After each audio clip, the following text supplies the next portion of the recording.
Alright, we're back. John's gonna enjoy, we'll get a live reaction to the hipster root beer by John. And we haven't done this in Chainsaw Buffet. Yeah, I was about to say, I can't get away from this, you know, trying to drink shit and get reactions from it stuff.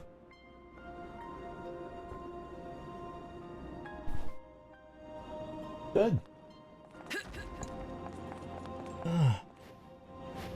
And there you go. A+ review. It's good. It's good. It's root beer.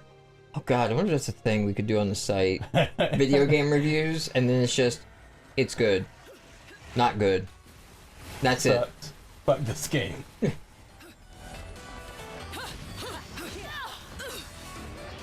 Or it's good, but fuck this game. Now we're getting into a whole bunch of nuanced review. I think I was inside that for a second? I don't know.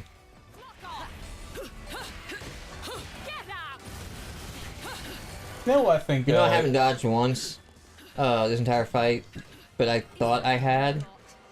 I was hitting a different button, and just because I want it to be a dodge doesn't make it so. That's an important life lesson. Well, the Nintendo NX will solve that problem with their brain sensor attachment is coming next. Yeah, you could tell me that the NX is literally almost anything and I would believe you. It's an implant. You know, it's a chip implant. Oh yeah, sure, that sounds like something Nintendo would do. It's some shit to sell to start getting revenue flowing again in the company. That's what the NX is. You know what would get revenue flowing in the company again? Damn third-party support. I know I'm asking for the moon and stuff. Yeah, but you might as well ask for a Pokemon game on mobile too while you're at it. A real one. For real Pokemon. That shit would make so much money as an iOS Android game. And like, they could probably even get away with like doing the shittiest kind of in-app purchase bullshit, you know? Like, you can only carry like 10 Pokemon to start, and you've got an in-app purchase to buy more slots for more Pokemon. You're thinking, shut up and take my halos. Let's do it. What do I got? Oh, I had nothing. Yeah, that's right, I have been sucking you blew ass all hard. your halos on beer and hookers. Mostly hookers.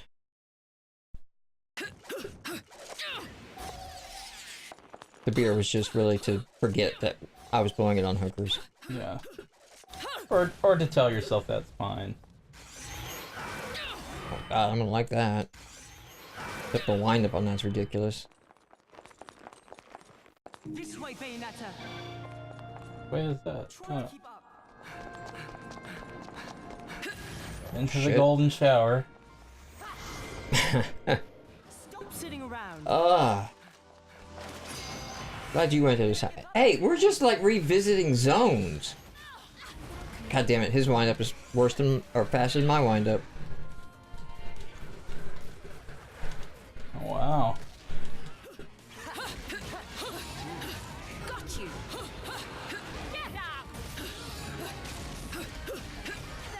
Get up. Oh, I didn't quite get it. A little late.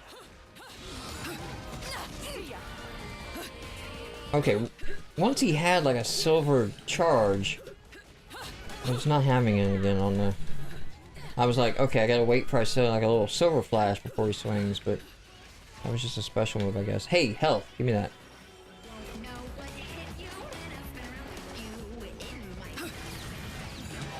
You know what I think our episodes need more of? Sports discussion. I really think that's going to hit with our demographic. Yeah, and it's gonna be great considering I have watched, we're talking about real sports, not esports, right? Yeah. Yeah, I haven't watched sports in years.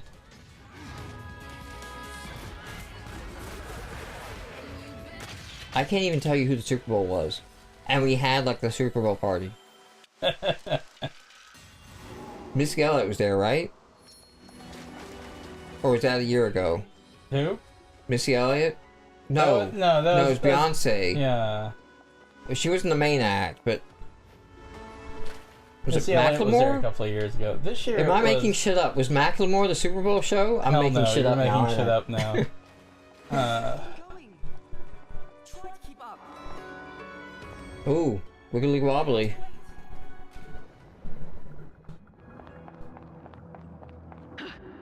You can turn into a snake. Barracuda.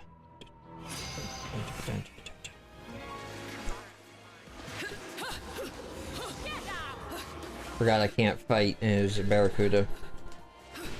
But here's a fun sports / video game related story from a few weeks ago. Kurt Schilling, former pitcher for the Boston Red Sox, and Also, Kingdom Amalur. yes, And fucking it up with New Jersey? yeah, I believe so. It's either New Jersey or Massachusetts. Also, a state stupid enough to invest in an MMO. So, kind of blame on all sides there. But go on. Well, after the fuck up with Kingdoms of Amalur, he went bankrupt. And so, you know, Holy shit, I got a platinum! good job. He picked up work doing baseball analysis for ESPN. Problem.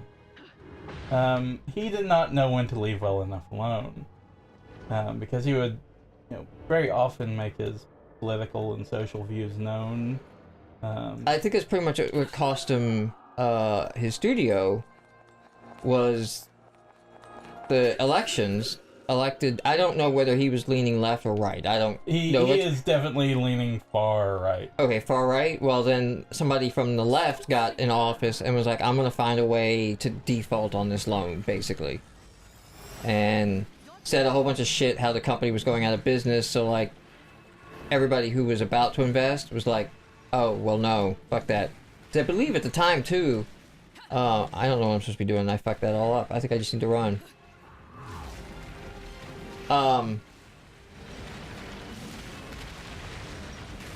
I believe at the time, like, somebody like Sony or something like that was getting ready to, like, oh yeah, we'll publish your MMO.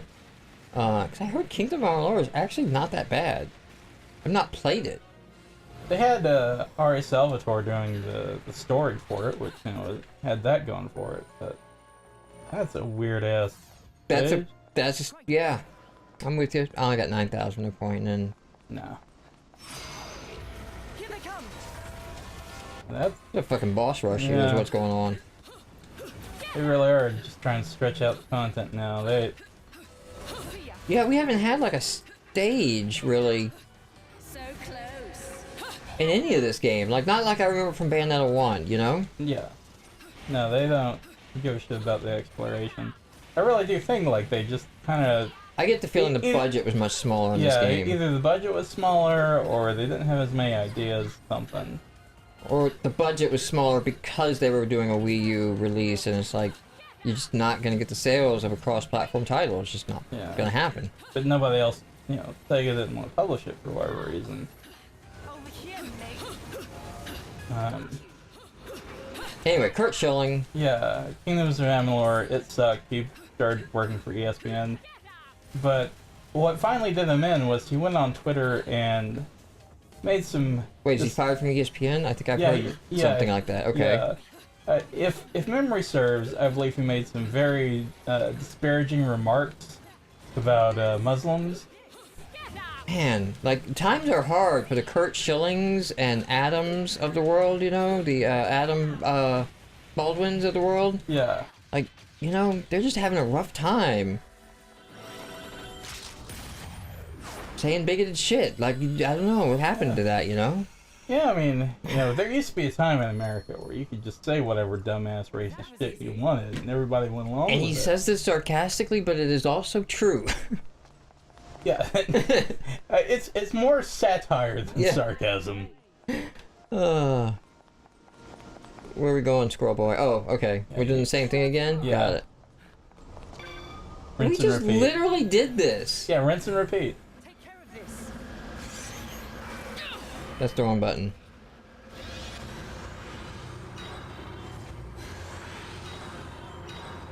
Now we're doing the Mario Galaxy So, alright, thing. so yeah, he You gets gotta himself kicked get from the star ESPN. bits. Is there more? No, I just thought it was... It's kind of interesting to see someone that, you know, is famous and, you know, very well known within his... And that was a weird end of that stage. Very well known within his, you know, field of expertise. Really be, you know, completely undone by... You know, I guess he would say having the wrong political, or he would say, you know, not being left enough, or, you know, he'd blame, he'd blame, you know, liberal media or yes, PC culture or whatever. But really, it's just like, you know, okay, the first time, yeah, you might have gotten screwed. This one, nah, you're just being an asshole. I'm not gonna feel bad for you on that one. It's the buffer these guys used to enjoy is gone. Yeah. You know, it's not like these guys they didn't change their views or anything, you know? Like, these guys were the same way. But when you were watching Firefly, you know, you weren't reading Adam Baldwin tweeting on Twitter. And also... Thank God. Yeah, oh God. That'd have been terrible. And it makes me wonder, like, what the hell was that set like? Because Josh Whedon, pretty far opposite, you know, political beliefs there from Adam Baldwin. That had to have been some fun moments on the set, you know, where everybody just sort of like slips out, you know, not saying anything, just slowly backing away. Or maybe not. Maybe it's just like, no, we've just got to film and get it done, and it doesn't even come up, you know? Yeah, I mean... I have no idea what that's actually like. I guess it depends on whether or not Adam Baldwin... See, there are two types of people. There are the people who have their political beliefs and, you know, respect everybody else's, and they don't really just... They generally don't talk about it because they know it's just going to cause trouble, and they have their reasons for believing what they believe, and, you know, they leave other people believe what they believe, and that's the end of it. And that's, you know, probably I'd say about 80% of all people. But then there's the other 20%, and, you know, they exist on either side, where they want you to know what it is that they believe in, and they want to have a very fervent discussion with you if, you know, what you believe in is in any way different from what they believe in. And so I guess it depends on where Adam Baldwin, you know, And there's also a weird on component. set, like in person, you know, on social media, he's obviously very vocal. But like, you know, just working with the guy, like, is he going to just randomly bring up, you know, something about, I don't know, Muslims and 9/11, or, you know, is he just gonna be like, hey, how's it going? And, he'd be that guy that everybody says, oh, he seemed like a perfectly nice person, and then, you know... Yeah, maybe because it never came out or came up. And that's what I was going to tweet with, like, Twitter and things like that, is... That 20% is going to find each other now, and find you if you say anything, and there's no, like, common sense with these people. No. And they're just going to presume... So, like, if I go on there and say, you know, hey, you know, healthcare in the United States, pretty fucked up, pretty broken, this people pay system is just fundamentally not going to work, right? And, you know, hey, I've had cancer twice. I got some thoughts on that shit. I paid $10,000 because I've had cancer, not during the cancer, but 10 years after from effects of it that weren't covered. So yeah, I have some thoughts on what having health insurance in this country really means. That doesn't mean I'm a fucking socialist, but there is no in between. There's no in between. It's like, no, guys, I'm pretty much on capitalism. It's just that the free market and my life defeat all enemies to earn time. Enemies will restore the timer. So I just gotta keep going? I guess so. Alright, I don't know if I'm going for a chain. Let's see, you started out with 30 seconds. I don't know if it's one of those things where, like, you're going to get a reward regardless, but, you know, how big the reward is depending on How many enemies I you didn't. killed? I destroyed an enemy, and I didn't get 30 seconds. Almost. Oh no, I didn't. He's right here. Smashing. There we go. Yeah. And he only gave me 5. Oh, this is terrible. Is that all? All right, so I've got something with my life too going on. All right, failure. Yeah, so there's just that, you know, and then it's like I don't even want to be involved because there's no common sense or discussion going on. I do like there was an interview that President Obama gave, and somebody asked him in their interview, and it was like, you know, what did you learn between the first term and the second term? And he said, I was naive in the first term. I thought, you know, I'd get in there and then we'd have an issue and then I'd invite both sides in and we'd have a discussion and then we'd figure out what each side wanted and we'd, you know, meet in the middle. And he's like, there's no compromise, there's no discussion, and I could give them everything they want and they're going to block me. You know, it's just pure ideology. And any compromise is losing. I'm probably gonna give this one like 1 or 2 more tries, to be honest. Okay, we're getting close to the end of the episode. We're getting close to the end? Alright. But I wasn't going to stop your train here. Because, you know, I'm sure there will be a healthy and balanced and nuanced discussion on the YouTube Oh, yeah. comments. Yeah, this would be great if it's actually our most trafficked thing. And that's the other thing, since we're gonna go a little long on this, for this fight here. Facebook and Twitter and all that, their business model needs these clicks. And this sort of irate dialogue, whatever you want to call it. We're going one more. Outrage. The outrage, yeah. It's just shooting their clicks up, man. It's like if everybody like posts like your wonderful Skeletor affirmations, right? Yeah. And everybody's like, oh, you're right, and it's good, and I'm having a good day, and all that. Now I'm gonna get back to doing things with my life, and rocking and kicking the shit out of life right now is what I'm gonna do. It's like, no, you're gonna click Twitter, bitch. That's what you're gonna do. And you're not clicking Twitter with these Skeletor daily affirmations, so, here's some Adam Baldwin in your timeline for you. Oh, now you're angry, now you're gonna click back, you know? Yeah. So, alright, that describes this entire conversation. I think we're good. Hell yeah. Good job. Thanks, Obama. I could also probably